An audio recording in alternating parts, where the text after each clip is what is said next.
말씀 보기만 하는데요.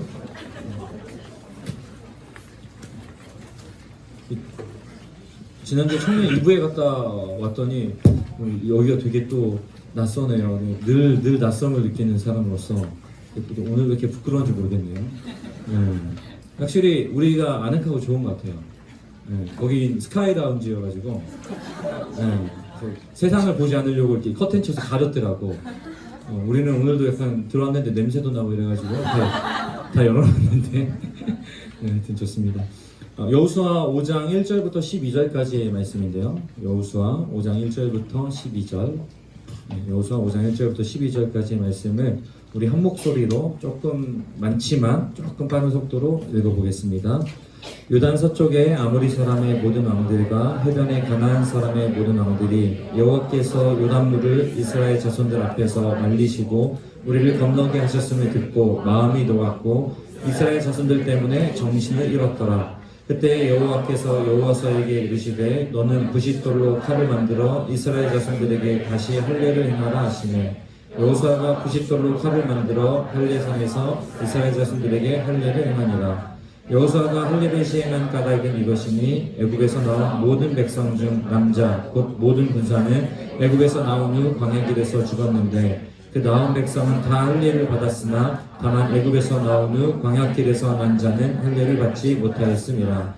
이스라엘 자손들이 여호와의 음성을 청종하지 아니하므로 여호와께서 그들에게 대하여 맹세하사 그들의 조상들에게 맹세하여 우리에게 주리라고 하신 땅 곧 젖과 꿀이 흐르는 땅을 그들이 보지 못하게 하리라 하시매 애굽에서 나온 족속 곧 군사들이 다 멸절하기까지 40년 동안을 광야에서 헤매었더니 그들의 대를 잇게 하신 이 자손에게 여호수아가 할례를 행하였으니 길에서는 그들에게 할례를 행하지 못하였으므로 할례 없는 자가 되었음이었더라.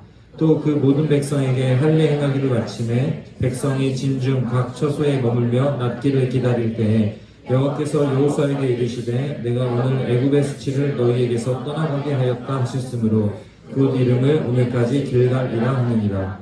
또 이스라엘 자손들이 길갈에 진쳤고 그달 14일 저녁에는 여리고 평지에서 유월절을 지켰으며 유월절 이튿날에 그 땅의 소산물을 먹되 그날에 무교병과 볶은 곡식을 먹었더라.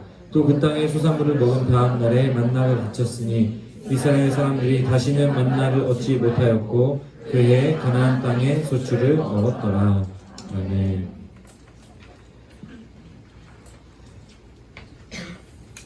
이렇게 종종 이렇게 신앙생활을 하다 보면은 이런 얘기를 좀 듣게 돼요. 신앙생활을 시작하는 초창기에는 하나님께서 기도를 좀 더 잘 들어주십니다. 그런데 신앙의 연수가 더해지고 신앙이 성장하면 성장할수록 하나님께서 인내하게 하시고 그러다 보니까 고난이 닥친다. 근데 이게 그냥 들리는 이야기가 아니라 우리가 신앙생활의 연수가 더해지고 신앙생활을 하면 할수록 실제로 참 어렵다. 이게 신앙생활하는 게 쉽지만은 않다라는 생각을 하게 됩니다. 방금 얘기했던 것처럼 기도만 해도 그렇죠. 뭐 처음 기도 가르쳐 줄 때는 뭐 그냥 하나님께 구하기만 하면 된다. 뭐 하고 싶은 말 하면 된다. 이렇게 이야기해주고서는 이게 기도가 응답되지 않는 것 같아서 기도 좀 어려운 것 같아서 기도 어떻게 해야 되는지 이렇게 물어보면은 또 그때는 또 기도는 소원 성취의 도구가 또 아니라고 그래서 아무거나 막 그렇게 막 얘기하는 거 아니라고 기도는 하나님과 교제니까 하나님과 좀 친밀함을 누려야 된다고 뭐 계속 어려워지죠. 또 뭐 하나님 믿기만 하면 된다 뭐 해가지고 그래서 믿기 시작했는데 그럼 어떻게 믿지? 이제 그래서 믿으면 되지 하고 예배드리면 되겠다 하고 왔는데 예배드리러 오면은 매주 믿는 게 뭔지 매주 새롭게 설명을 해주면서 믿음은 이거야 A야 근데 다음 주에는 B야 그 다음 주에 또다시 그럼 A가 나와야 되는데 C야 뭐 믿음으로 해야 될 게 너무 많다. 그리고 이게 쉬운 것도 아니고 막 세상의 가치가 다르다 막 그러고 기준이 달라서 네가 하는 그거는 다 막 그 믿음 아니라고 이렇게 하면 할수록 좀 그런 생각이 드는 것 같아요. 하나님 믿으면 평안하다, 참된 평안을 누린다 했는데 믿으면 믿을수록 부담감이 더해지고 믿으면 믿을수록 두려워집니다. 이거 내가 다 할 수 있을지. 근데 제가 오늘 성경을 보니까 이스라엘 백성들도 그랬을 것 같아요. 우린 종종 성경에서 이스라엘 백성들이 막 그 하나님한테 불평하고 원망하면 막 한심스럽다. 내가 그 광야에 있었으면 나는 안 그랬다. 나를 정탐꾼으로 보냈으면은 나는 절대 10명에 안 들고 2명이 들었을 거다. 막 이렇게 얘기를 하긴 하거든요. 막 어쩜 그렇게 하나님이 막 분명히 역사하고 막 기적 같은 일을 막 아니 매일 아침마다 만나가 떨어지는데 이거보다 더 놀라운 일이 어딨냐. 막 이렇게 하는데 이스라엘 백성도 이렇게 불평과 원망으로 일관하는지 모르겠다. 뭐 이런 생각을 하거든요. 근데 저는 가만히 이렇게 오늘 여호수아서를 좀 묵상해 오면서 그렇게 원망하고 불평하는 이스라엘 백성들의 심정이 좀 이해가 되기는 것 같기도 하더라고요. 그렇게 좀 한심스럽다는 표정으로 쳐다보지 마시고요. 네. 무슨 목사가 이스라엘 하나님한테 뭐 불평하는 게 공감이 되냐 이런 표정인데 이거 생각해 보세요. 요단강 건넌 이스라엘만 봐도 그렇습니다. 아니 막 골짜기 가득 막 물이 차고 넘쳐 흐르는 요단강을 맨몸으로 들어갔잖아요. 감사한 것은 놀랄만한 기적을 일으켜 주셔서 뭐 마른 땅을 건넜다는 겁니다. 그거 좋습니다. 그런데 그러면은 빨리빨리 건너가야지. 가는 길에 서가지고 뭐 돌 주우라 그러고 돌 주워서 거기다가 세우라 그러고 또 그거 가지고 나와가지고 또 저기 길가에다 세우라 그러고 그럼 그게 또 좋다고 쳐요. 뭐 공으로 먹는 건 아니니까 이렇게 하나님이 열어줬으니까. 근데 이제 요단강 건넜으니까 이제 가나안 땅에서의 우리의 새로운 인생이 시작되겠구나. 뭔가 하나님 나라가 시작되겠구나. 그렇게 생각하고 바라보면은 이미 어떻죠? 가나안 땅이 이미 주인들이 있어요. 가나안 땅 가득히 이방 민족들이 살고 있더라라고 하는 겁니다. 그러니까 요단강을 건너면 끝나는 게 아니고 가나안 땅에 도착하면 끝나는 게 아니고 가나안 땅에 도착해서 요단강을 건너니까 이제 시작이에요. 뭐 요단강 건너는 거는 거의 뭐 전쟁의 서막이었어요. 이제 전쟁이 시작되는 거죠. 계속해서 뭔가 이스라엘 백성들이 감당해야 될 미션들이 있는 거죠. 뭐 간단한 것처럼 얘기하시고 막상 해보니까 어렵다는 거죠. 그리고 이제는 요단강 건너서 여리고 평지에 이르러서 하나님 또다시 미션을 주십니다. 이제 뭐 하라고 하죠? 할 일을 행하라고 합니다. 아니 어디 막 성 같은데 이미 여리고를 점령해가지고 여리고같이 좀 그 강성한 성에 들어가서 안전이 보장된 상태도 아니고 지금 당장이라도 적이 쏟아져 나와가지고 뛰어나와서 이스라엘을 공격할 수 있는 그런 상황이거든요. 그런데 지금 이스라엘 백성에게 할 일을 행하라 라고 하나님 말씀하시는 거죠. 이건 사실 어떤 면에서 목숨을 내놓는 것과 같습니다. 우리가 성경에 그 창세기 34장에 보면요, 그 야곱의 딸에 관한 이야기가 나오는데요. 야곱의 딸 디나가 이제 세겜이라고 하는 곳에 성읍의 그 추장에게 그 강간을 당해요.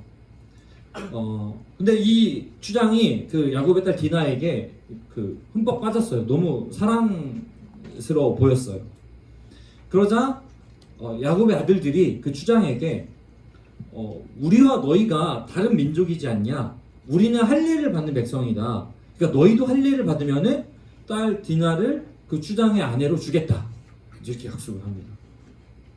그리고 실제로 그 성읍의 모든 남자가 다 할례를 받습니다. 그리고 회복 기간이 필요하잖아요. 그 할례를 받은 날 야곱의 두 아들 레위와 시므온이 그 성에 들어가서 성읍의 모든 남자를 다 죽입니다. 이 이야기를 통해서 우리가 알 수 있는 게 뭐냐면요, 전장에서 할례를 한다는 것은 완전 무방비 상태, 즉 적의 공격에 대해서 전혀 대응하고 대비할 수 없는 상태가 된다는 걸 의미하는 거죠. 왜냐면 한 성읍에 있는 모든 전쟁 가능한 남자를 2명의 남자가 다 죽일 수 있었어요. 얼마나 그 차이가 생기는지 우리가 볼 수 있는 거죠. 지금 이스라엘 백성들이 여리고 성을 목전에 두고 눈앞에 두고 지금 그 여리고 평지에서 할례를 행한다는 것은 지금 창세기 34장을 우리가 예로 봤을 때 거의 뭐 자살행위와 다르지 않다라고 하는 거죠. 여러분 생각해보세요. 정말 산 넘어 산 아닙니까? 뭐 하나님 자꾸 하나님 너무 빡센 거 아니에요? 저는 그런 면에서 좀 하나님에 대한 이스라엘 백성들의 반응이 좀 이해가 좀 됐습니다. 하나님 너무하시다. 그렇다면은 하나님께서 이스라엘 백성들에게 왜 이런 어려움들을 반복적으로 주시는 걸까요? 왜 오늘 굳이 적의 눈앞에서 여리고 성의 그 목전에서 할례를 행하게 하시는 걸까요? 여러분, 할례라는 건 뭐냐면요, 하나님과 하나님 백성 사이의 언약의 징표예요. 마치 그 종의 몸에 흔적을 남겨서 주인의 소유권을 인정하는 것과 동일한 겁니다. 그러니까 할례는 이스라엘 백성들의 몸에 흔적을 남김으로써 이 백성은 내 종이다, 나의 백성이다 라고 하는 어떤 그 증표가 바로 할례라고 하는 거죠. 다시 말해서 하나님께서 하나님의 백성이다 라고 하는 증표일 뿐만 아니라 이스라엘 백성들은 그렇게 자신들의 몸에 새겨진 그 흔적을 보면서 내가 하나님의 백성이지, 내가 하나님의 종이지 라는 사실을 기억하는 도구가 할례라고 하는 흔적이었다라고 하는 거죠. 그렇기 때문에 굳이 이 적의 눈앞에서 여리고의 목전에서 할례를 명하시는 것은 하나님에 대한 이스라엘의 마음을 확인하시는 장면입니다. 그리고 대적들과 이스라엘 백성 그 자신들에게 이스라엘이 하나님의 백성이다 라고 하는 사실을 확정적으로 선포해 보여주는 거예요. 드러내 보여주는 거예요. 그러니까 이스라엘 백성들이 할례를 행함으로써 하나님을 주인으로 여기는 그 이스라엘 백성들의 마음을 확인하는 것이 지금 할례를 행하는 것이고, 한편으로 하나님께서 이 이스라엘 백성들이 내 백성이다라고 하는 것을 지금 할례를 행하는 이스라엘 백성뿐만 아니라 가나안 땅에 있는, 그래서 지금 이스라엘 백성들이 하는 행위들을 보고 있는 그 가나안 민족들에게 하나님께서 보여주시는 거예요. 만약에 이 이스라엘 백성들이 좀만 생각하면 그렇잖아요. 지금 적의 눈앞인데 우리가 할례를 행하는 거는 자살행위다. 이런 상황들 때문에 하나님께서 말씀하신 할례를 행하지 않았다면 이들 어떻게 됐을까요? 할례를 하면은 무방비 상태가 되어서 죽을 수 있기에 할례를 행하지 않았다면은 이들은 과연 살 수 있었을까요? 장담할 수 없죠. 그런데 확실한 건 뭐냐면요, 그것 때문에 할례를 행하지 않는다는 것은 한 가지가 확실해집니다. 뭐요? 스스로 나는 하나님의 백성이 아닙니다를 인정하는 것은 확실해집니다. 하나님에게 거부하는 거죠. 모든 것의 주인이신 하나님, 그래서 온 땅을 다스리시는 하나님이라는 사실을 인정하지 못하기 때문에 하나님보다 눈앞에 보이는 그 여리고라는 적군이 두려워지는 거죠. 그 말은 확실해지는 겁니다. 뭐요? 하나님이 주인임을, 내가 하나님의 백성임을 인정할 수 없는 거예요. 하나님의 백성임을 거절하는 것입니다. 그러나 다행히도 이스라엘은 할례를 행했죠. 하나님의 말씀을 순종합니다. 그리고 우리가 오늘 읽은 것처럼 이들은 어떠한 공격도 없이 무사히 할례의 의식을 마쳤고 무사히 회복했습니다. 사랑하는 여러분, 이렇게 잘 마무리할 수 있었던 것은 우리는 이렇게 여길 수 있습니다. 다행이다. 그래도 가나안 백성들이 공격하러 안 나왔네. 어쩌다 안 나왔대. 다행이다. 큰일 날 뻔했네. 이렇게 우리 여길 수 있어요. 하지만 우리가 여기서 확실히 한 가지 우리가 차단할 수 있는 것이 있다면은, 적어도 이스라엘 백성들이 이렇게 잘 마무리할 수 있었던 것은 이스라엘 백성들이 하나님의 명령에 잘 순종하였기 때문에 이 일들이 잘 이루어지게 하셨다. 우리가 이렇게 정리할 수 있다는 것입니다. 사랑하는 여러분, 우리가 이 장면을 보면서 묵상해봐야 될 것이 한 가지 있습니다. 이들이 할 일을 행한 것은 결론적으로는 좋은 일이었지만 진짜 할 만한 순종 또는 할 만한 일이었는가라고 하는 것입니다. 우리는 결론을 알기 때문에 했어야지 이렇게 얘기합니다. 하나님이 주인이시기 때문에 했어야지는 잘 모르겠어요. 결론적으로 아무 일도 없었으니까 하는 게 맞았어 라고 생각할지 모르겠습니다. 무슨 말 하는 거냐면요, 자본주의 사회를 살아가는 우리에게 중요한 게 있다면요, 성과예요. 그래서 어떤 상황에서 어떤 방법으로 얼마나 좋은 성과를 내느냐가 우리에게 중요하고 그걸 찾는 것이 아주 익숙합니다. 그래서 지체들이랑 얘기하다 보면 효율성이라는 얘기를 많이 해요. 효율을 많이 따지죠. 그러나 하나님은 그거보다 더 중요한 것, 그거보다 더 앞서는 것이 있다는 것을 우리에게 가르쳐주고 있습니다. 어떻게 해요? 우리가 누구이며 그래서 우리가 누구를 의식하느냐가 중요하다는 것입니다. 어떤 방법으로 어떤 상황에서 얼마나 좋은 성과를 내는지가 아니라 우리가 누구이며 그래서 우리가 누구를 의식하느냐. 오늘 할례 의식이 그것이었어요. 성과를 따지는 우리는 아마도 지금 이거 위험한 상황이야, 여기서 할례를 행하는 것은 자살행위야 하고 행하지 않거나 굉장히 반신반의하며 행할 수도 있습니다. 그게 우리의 방식이에요. 제가 좀 전에 말씀드렸던 것이 그거예요. 결과적으로 이랬으니까 우리는 하나님의 말씀에 순종하는 게 맞다라고 여기는 게 여기에서 나오는 겁니다. 그러나 하나님께서 우리에게 요구하시는 것은 어떤 상황에서 어떤 방법으로 얼마나 좋은 성과를 내느냐가 아니라 뭐예요?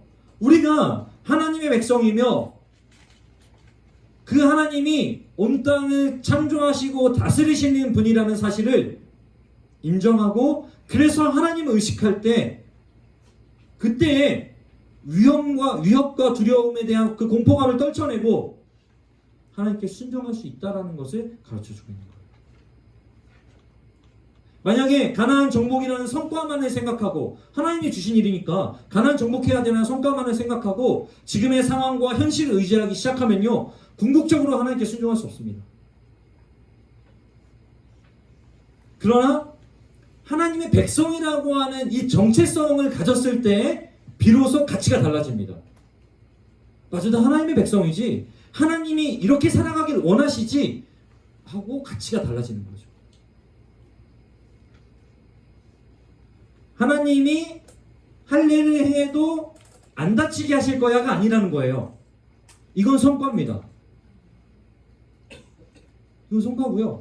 하나님이 할례를 행하라고 하셨어. 그래서 하는 거예요. 그런데 성과도 좋았네. 이게 우리가 하나님의 백성이라는 정체성 가지고 살아가는 우리의 삶의 방식이라는 거예요. 가치가 완전 달라지는 겁니다. 가나안 정복은 이스라엘 왕국의 재건과 각 이스라엘 백성들이 자유인으로서의 새로운 삶의 터전을 얻는다는 그런 현실적인 유익이 있었어요. 그렇지만 그 유익을 찾으면 우리는 성과주의에 빠지는 거예요. 하나님의 백성 이스라엘에게 그 유익은 부가적인 것이었다는 것이죠. 하나님께서 우리를 인도하신다는 확신, 우리 인생을 이끌어 가신다는 확신과 그렇기 때문에 매일매일 하나님의 나라를 이루어야 한다는 그 사명의식이 이들에게 먼저였던 거죠. 그게 하나님의 눈치를 보는 거예요. 내가 하나님의 백성답게 살아야 할 텐데, 이거요. 바로 이게 그겁니다. 바로 우리가 좋아하는 성경 구절 마태복음 6장 33절. 먼저 그의 나라와 그의 의를 구하라. 그리하면 이 모든 것을 너에게 더하시리라. 이 모든 것을 더한 것은 우리에게 부가적인 것입니다. 우리의 중요한 건 뭐예요? 먼저 그의 나라와 그의 의를 구하는 하나님 나라 백성이라고 하는 정체성. 할례 의식과 할례 흔적을 통해서 이런 가치를 가지고 하나님의 백성이라는 정체성을 가지고 살아야 한다는 것을 이스라엘 백성들은 깨달았습니다. 그런데 그건 이스라엘 백성들에게 할례가 그런 역할이었고요. 오늘 우리 이 자리에 앉아있는 우리에게 더 이상 할례는 하나님 나라 백성의 표지는 아닙니다. 뭐 이렇게 제가 교회 다니려면 할례 받아 이런 얘기 안 하잖아요. 더 이상 그런 기능이 아니기 때문에 그래요. 오늘 2019년을 살아간 우리에게 하나님의 백성이라는 정체성을 드러내주는 표지가 있다면 그것은 바로 십자가인 줄 믿으시기 바랍니다. 우리는 십자가 위에 죽으신 예수님과 그렇게 우리 앞에 세워진 예수님의 십자가를 통해서 우리는 확인하게 되는 거예요. 뭘요? 우리의 가치, 우리의 존재가 달라졌다는 것을 십자가를 통해서 확인해야 합니다. 그게 뭡니까? 이제 우리는 예수 그리스도의 십자가를 통하여서 새로운 삶이 시작되었다라고 하는 것입니다. 우리가 예수를 믿고 교회 다닌다고 하는 것은 그냥 교회 나오면은 평안하되 교회 다니면 그 믿음으로 이렇게 살아야 되는 데가 아니라 예수 그리스도의 이름으로 우리에게 새로운 삶의 의미가 부여되어졌다라고 하는 거예요. 이를 위해서 할 수 있는 게 뭐냐면요. 그 표지를 인식하고 살아내는 거예요. 그래서 뭐요? 내가 하나님 나라의 백성, 즉 크리스천임을 드러내는 것이죠. 여리고 평지에서 그거 하고 있는 거예요. 우리가 하나님의 백성이다. 완전 무방비 상태가 되어가면서까지도.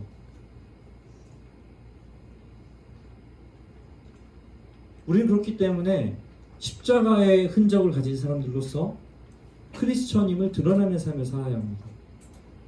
그것이 만약에 아침에 출근해서 사무실 책상에 앉아서 기도하는 것이라면 그렇게 해야 됩니다.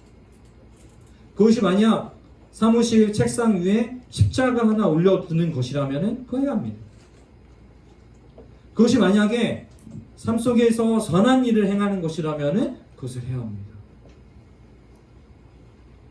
마치 적진 앞에서 여리고성의 목전에서 할례를 통해 정체성을 확인하는 것처럼 오늘 우리 또한 세상이라는 우리의 사명의 자리 앞에서 그 원수의 목전 앞에서 그것을 통해서 우리의 정체성을 확인하는 거예요.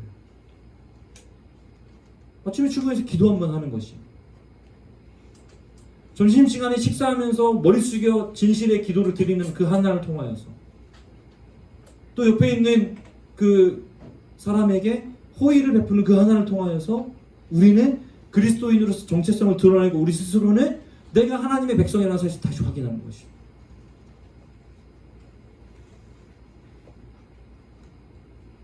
아까 리더 모임 끝나고 어떤 지체가 여기다가 십자가에 그려가지고 자기 그 표지라고 했던데 그런 건 아니죠. 그거라도 그 표지라도 그게 여러분이 십자가 그리스도인으로서 그 정체성을 드러낼 수 있는 거라면 해야죠.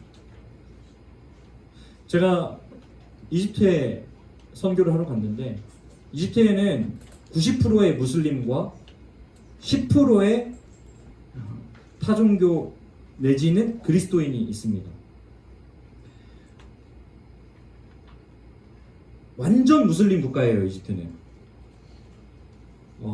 이집트 카이로에는 전 세계 이맘, 즉 우리로 치면 목사를 배출하는 가장 오래되고 큰 신학교가 카이로에 있어요. 그래서 무슬림 세계에서, 그 이슬람 세계에서 종교적 종교의 그 학문적 자존심, 우리가 그 무슬림 세계의 이 정신적 지주라고 하는 확신을 가지고 이제 가는 나라가 이집트거든요. 그곳에 10% 가까운 그리스도인이 살고 있습니다. 무려 2000년의 역사를 가진 콥틱이라고 하는 크리스천들인데요. 우리랑 조금 달라요. 조금 이단적인 요소가 있긴 하지만 그래도 그들도 예수를 믿거든요. 그 콥틱들이 일단은 그들의 신분증에 기독교인이라고 적혀 있고요. 콥틱 기독교인들은 여기다가 십자가를 문신합니다. 왜? 내가 그리스도인이라는 사실을 드러내고 사는 거예요. 제가 그래서 그들이 카이로에서 종교를 보장받으면서 사는 마을에 갔어요. 그게 자발린이라고 하는 쓰레기 마을이에요. 이집트 카이로에서 매일같이 배출되는 모든 쓰레기를 그 마을에 모아서 그리스도인들이 그 쓰레기를 분리수거하고 재활용하는 그 공장을 돌리면서 살아가고 있어요. 그런데 그 동네 갔는데 집집마다 그 집 벽에요. 벽돌로 십자가를 벽돌로 다 뭐 뽑을 수도 없어. 집을 지을 때부터 그렇게 지어놔가지고 내가 그리스도인이라는 사실을 드러내놓고 살더라는 것입니다. 그러니 90%의 무슬림 세계의 정신적 지주라고 하는 확신을 가지고 살아가는 그 이집트 나라 안에서도 그리스도인으로 살아낼 수 있는 그들의 자긍심이자 그들이 그렇게 살 수 있는 도구가 된다라고 하는 것이었습니다. 너무 부끄러웠어요. 왜? 저는 가끔 길거리 가면서 목사라고 이야기가 두려울 때가 있어요. 운전대를 잡고 내가 목사라고 얘기할 수 있도록 굉장히 긴장하며 운전을 합니다. 그러나 나도 모르게 교회 차가 아닌 걸 감사함으로 여길 때가 많아요.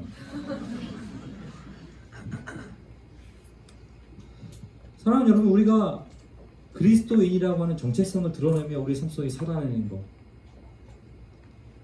오늘 이 원수의 목전에서 할례를 행하시는 이스라엘 백성들의 모습을 통해서 우리에게 보여주신 하나님의 메시지입니다. 근데 사랑하는 여러분, 이스라엘 백성들이 할례를 행하고 회복하여 그 시간 언제라도 공격을 받아서 전멸당할 수 있는 무방비의 그 위험의 순간 이스라엘만 고생하고 있었을까요? 그때 그 순간 하나님은 무엇을 하고 계셨을까요? 단언컨대 하나님께서는 그 하나님의 명령에 순종하여 적의 목전에서 무방비 상태가 되어 회복기를 보내고 있는 이스라엘을 당신의 날개 그늘로 덮어 보호하시고 지키고 계셨을 것입니다. 그것을 위해서 1절에 보니까 이미 가나안 민족들을 두려워 떨게 만들었습니다. 심지어 이렇게 표현합니다. 마음이 녹았고 그들이 정신을 잃었더라. 도무지 이스라엘을 어떻게 할 수 없는 상태로 만들어 놓은 거예요. 하나님의 열심입니다. 그렇게 할례가 끝난 뒤에 하나님은 유월절을 보내게 하세요. 그리고 그 땅, 가나안 땅의 소산물을 먹게 하십니다. 저는 오늘 이 장면, 이 여호수아 5장 1절부터 12절의 말씀을 쭉 묵상하면서 하나님의 백성이라는 정체성을 확인하고 되새기는 이 의식과 함께 하나님께서 마지막 유월절 이 이야기를 보여주시면서 마치 그 의식과 함께 벌여주시는 잔치의 자리처럼 여겨졌습니다. 그리고 다윗의 시 한 구절이 떠올랐습니다. 시편 23편 5절인데요.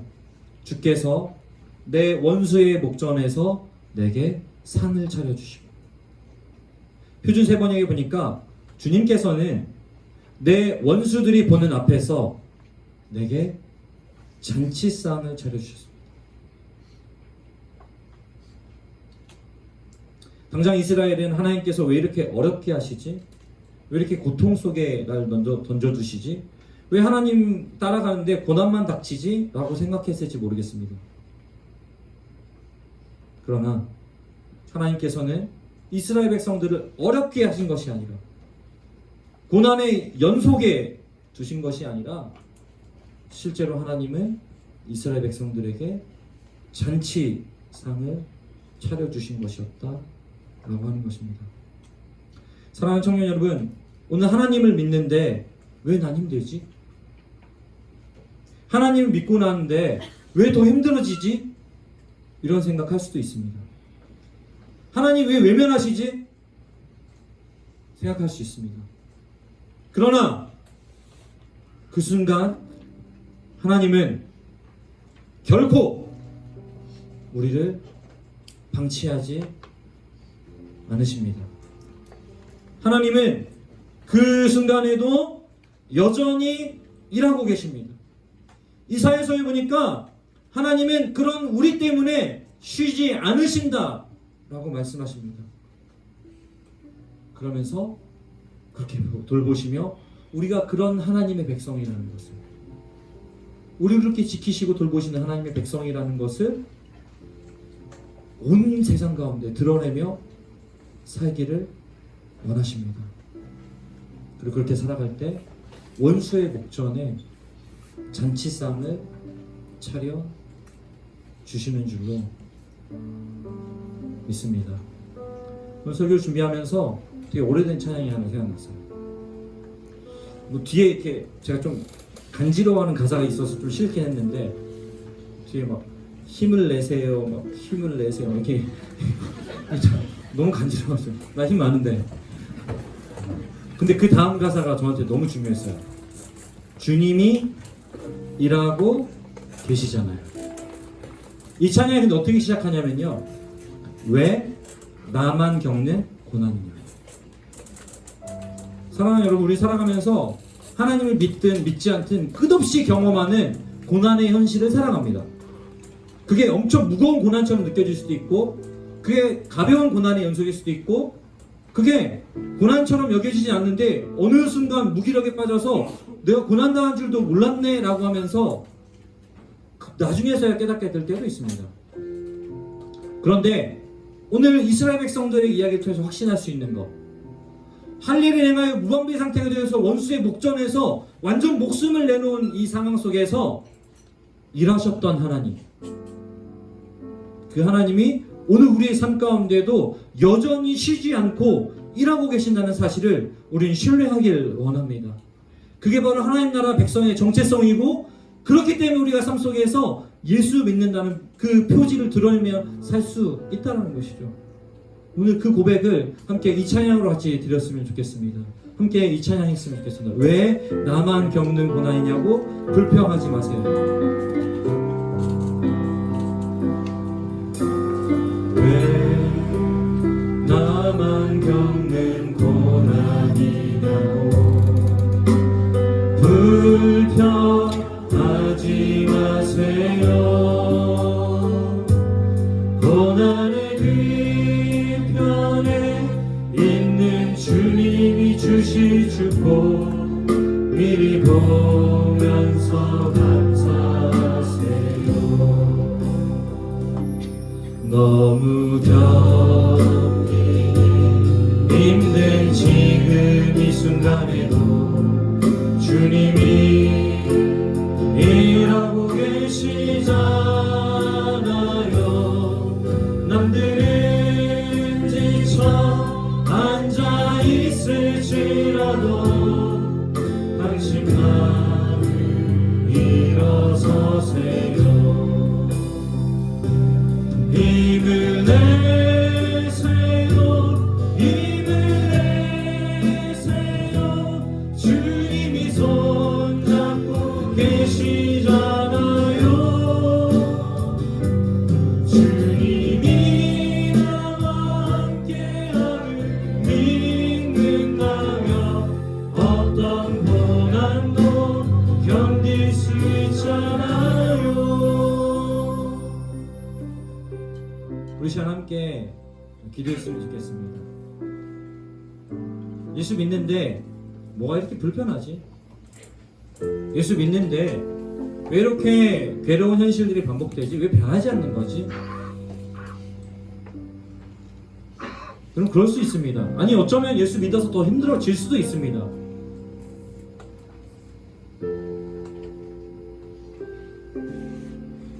그때 하나님 결코 우리를 방치하지 않으십니다. 그 하나님이 안 계신 것 같은 그 상황마저도 하나님은 사용하시고 또 그 가운데 그 이면에서 하나님 분명히 일하고 계십니다. 우리 그것을 신뢰했으면 좋겠습니다. 지금 같이 기도할 때 그걸 고백했으면 좋겠어요. 하나님이 느껴지지 않고 보이지 않는 그 상황 속에서도 분명히 일하고 계신다는데 하나님 그것을 신뢰하게 하여 주시옵소서. 또 그것을 느끼게 하여 주시옵소서. 또 오늘 이스라엘 백성들에게 그 목전에서 원수의 목전에서 잔치상을 베풀어 주셨는데 저도 그 잔치상을 경험하기를 원합니다. 주님 허락하여 주시옵소서. 우리 결단을 하나님께 드리며 함께 기도하기 원합니다. 기도합시다. 살아계신 아버지 하나님,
왜 나만 겪는 고난이라고 불평하지 마세요. 고난의 뒤편에 있는 주님이 주시고 미리 보면서 감사하세요. 너무 견디기 힘든 지금 이 순간에도 주님이 일하고 계시잖아요. 남들은 지쳐 앉아있을지라도 당신만은 일어서세요. 옆 사람을 좀 격려하면서 힘을 내세요.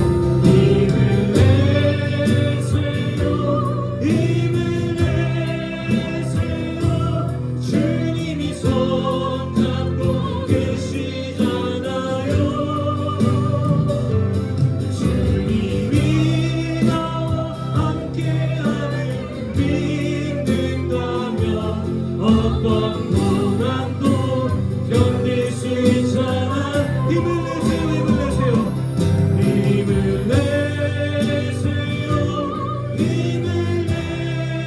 주님이 손잡고 계시잖아요. 주님이 너와 함께하는 믿는다면 어떤 고난도 견딜 수 있잖아요. 여러분, 원수의 목전에서 잔치상을 베풀어 주신다는 것은 단지 우리에게 야 고난 뒤에 어떤 선물이 있어 이런 수준. 그래서 나 이 고난 끝나서 하나님이 뭐 이거 주셨어. 물론 그런 것이면 좋겠습니다. 근데 그런 것만은 아닙니다. 오늘 열국평지에서 하나님께서 원수의 목전에서 잔치의 상을 베풀어 주신 장면은 이 두려움이 끝났으니까 이제는 뭐가 될 거야 이런 게 아니었어요. 오히려 그 잔치상은 뭐였냐면요, 이제 여리고를 향해 나아가야 되는 그 출발점이었어요. 그런데 그게 왜 잔치상이 될 수 있냐면요, 이들은 그들의 가슴에 확실히 깨달은 것이 있었습니다. 뭐요? 온 땅을 지으시고 다스리시는 내가 하나님의 자녀다, 하나님의 백성이다라고 하는 그 확신을 이들은 얻게 되었다는 것이죠. 그것이 가나안 정복의 역사를 써내려가게 만들어주는 거였어요. 여러분 어떠한 삶에 하나님께서 순종을 요구하시는지, 여러분에게 하나님께서 어떤 그 두려움 앞에 세우시고 계시는지 저는 잘 모르겠습니다. 하지만 하나님은 그 자리를 분명히 원수의 목전에 차려주신 잔치상으로 여러분을 그렇게 그 자리를 이렇게 사용하실 거예요. 어떻게 해요? 나 이제 하나님의 백성으로 이번 한 주도 살아낼 수 있다. 하나님 나라의 백성이기 때문에 나는 내 앞에 무슨 커다란 금전적 보상이나 어떤 세속적인 선물이 기다리지 않을지라도 나는 하나님의 백성으로 살면서 평강을 누릴 수 있다라고 하는 그 확신으로 나아갈 수 있게 된다는 것입니다. 오늘 이 시간 이 자리에 저와 여러분이 그 확신을 가졌으면 좋겠습니다. 내가 직장에 나아가서 그 테이블에 앉아서 그 책상에 앉아서 기도하면은 그날 하루 일진이 잘 풀려서 이게 아니라, 내가 직장에 그 책상에 앉아서 기도함으로 그 오늘 하루도 여전히 내가 하나님의 백성으로 수없이 흔들리는 상황 속에서, 수없이 나를 괴롭히는 상황 속에서 하나님과 함께 하루를 보낼 수 있게 되었구나. 하나님은 여전히 그 순간에도 나와 함께하고 계시는구나. 이 확신으로 우리가 살아가는 거예요. 그럼 어떻게 됩니까? 그렇게 사니까 우리가 지치지 않는 것이죠. 왜요? 내일도 한번 그렇게 살아봐야겠구나. 저는 그러다 보면은 여기 여리고성을 나중에 뭐 승리하자는 그런 것도 경험도 하고, 막 이 가나안 민족들이 막 정신이 잃을 정도로 막 이스라엘 백성들을 두려워했던 것처럼 그런 요단강 건너는 그런 일들이 일어나고 부가적인 은혜를 경험하게 될 것이라고 저는 믿습니다. 진짜 큰 은혜는 뭐예요? 내가 하나님과 함께하고 있다는 하나님 나라의 백성의 정체성입니다.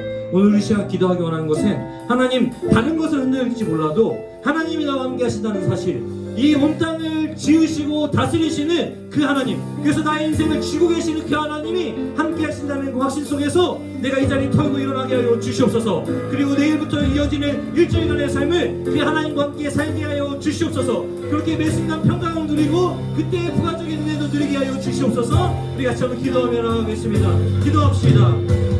살아계신 아버지 하나님, 우리 삶 속에 날마다 하나님의 백성이라고 잡으심과 하나님이 나와 함께 하신다는 그 확신과 소망 속에서 살게 하여 주시옵소서. 하나님, 내 삶 속에서 무슨 금전적 보상, 아버지 하나님, 내게 주어진 어떤 명예, 그 어떤 건강, 그 어떤 것이 주어진다고 해서 기쁜 것이 아니라 온 세상을 지으시고 다스리시고 우리의 생사만물 주장하시는 그 하나님께서 나와 함께 하고 계시다는 그 확신이 나를 얼마나 감격하게 하는지, 나를 얼마나 평안 속에 거하게 하는지, 나를 얼마나 기쁨과 그 소망 속에 거하게 하는지를 오늘 이 시간 드리며 나아갈 수 있도록 주여 우리 삶 가운데 아버지 역사하시고 오늘 이 시간 우리 간에 그 하나님에 대한 확신을 갖게 하여 주시옵소서. 주의 성령께서 이상의 심령 가운데 역사하여 주시어서 하나님이 나와 함께 하시는구나, 하나님 여전히 일하고 계시는구나, 그 고난의 현장에 하나님 여전히 일하고 계셨구나 확신할 수 있도록 주님께서 도와주시옵소서.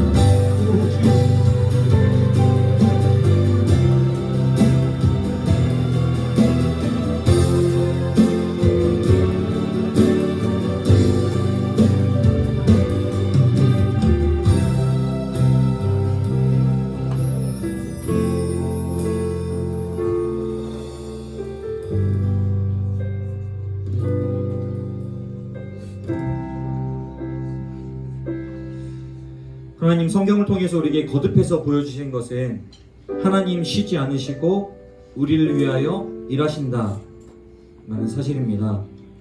하나님 알고 있습니다. 또 들었습니다. 그것을 새기고 살게 하여 주시옵소서. 마치 이스라엘 백성들이 할례를 통해서 그들의 몸에 새겼듯이 예수 그리스도의 십자가를 우리의 가슴에 새기고 우리의 삶의 구석구석 그런 표지들을 우리가 또 만들어내요. 하나님의 백성답게 살 수밖에 없도록 우리의 삶을 그렇게 만들어갈 수 있도록 하나님 우리를 붙들어 주시고, 그때의 삶의 구석구석 정말 하나님이 나와 함께 하시고 계셨고, 정말 하나님은 내가 그 고난 속에 있을 때, 내 고통당할 때에도 여전히 일하고 계셨다는 것을 확신하고, 아 그랬었구나 라고, 하나님 역시 변함없이 신실하시고 변함없이 날 사랑하시고 변함없이 날 돌보시는 분이구나. 역시 주님은 선한 목자셔. 주님은 언제나 내 그 삶의 자리에 그 원수의 목전에서 잔치상을 베풀어 주시는 놀라운 분이셔 라고 하는 그 확신의 고백을 가지고 살 수 있도록, 그리고 그것들을 날마다 서로에게 자랑하며 살 수 있도록, 그래서 모든 사람들이, 모든 예수를 알지 못하는 사람들이 그것 때문에 예수를 알게 되고, 그래서 그들 또한 우리와 같은 그 하나님의 함께 하심을 함께 누릴 수 있는 하나님, 그런 삶을 살 수 있도록 우리를 붙들어 주시옵소서.